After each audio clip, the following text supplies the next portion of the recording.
We finally have some information on the Once Human Way of Winter scenario that is set to drop on October 17th. They just dropped a dev talk, and this mainly breaks down each of the individual phases and more or less gives us a small description as to what that phase will look like. I'm gonna break it all down right here. Let's go ahead and start off with the fact that the Way of Winter scenario will contain 5 seasonal phases, which will last 7 days, 8 days, 10 days, 10 days, and then 28 days respectively. Just like in the previous scenario, the first 4 phases are the main gameplay, with the final phase being where you can sign up for a new scenario. Starting off with phase 1, titled Arctic Domain. This has a duration of 7 days, and they say that the raging wind and snow devastate everything in their path.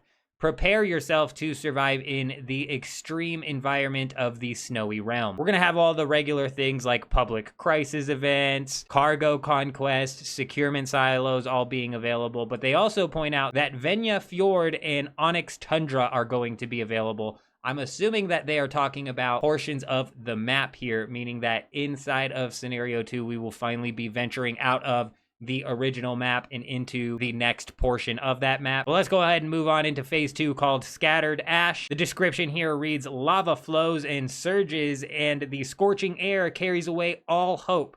The extreme climate brings only arduous challenges. This has a duration of 8 days, and we'll see the introduction of hard mode dungeons, as well as a bunch of extra stuff being thrown into the wish machine. Phase 3 is titled A Glimmer of Hope, and its description reads, humanity's strength shows itself during great crises like a spark that lights up the north.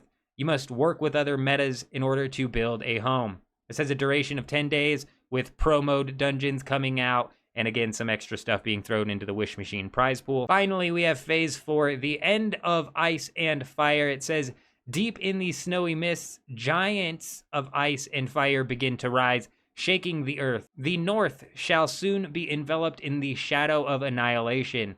This has a duration of 10 days with a gameplay event called Frost and Flame. The description for this reads, the Chaos Weaver spawns on the highest level and affects area temperature in a large range. They also note that you can completely eliminate this threat. And then again, they throw in some new prize pools into the wish machine or whatever. And then finally, we move into the final phase, Break of Dawn. It says the dark days will eventually pass, but the snowy realm is forged in hope and courage, which shall never fade. This is where the new season will become available, all of that good stuff. Overall, I still think that this is only a very general look at what this new scenario is going to bring inside of Once Human, so keep an eye out on the channel, because as soon as we get more information about what any of this might mean, I'm gonna be sure to break it down. But that's all I wanted to go over inside of this video. I hope you guys have an amazing day. I'm out.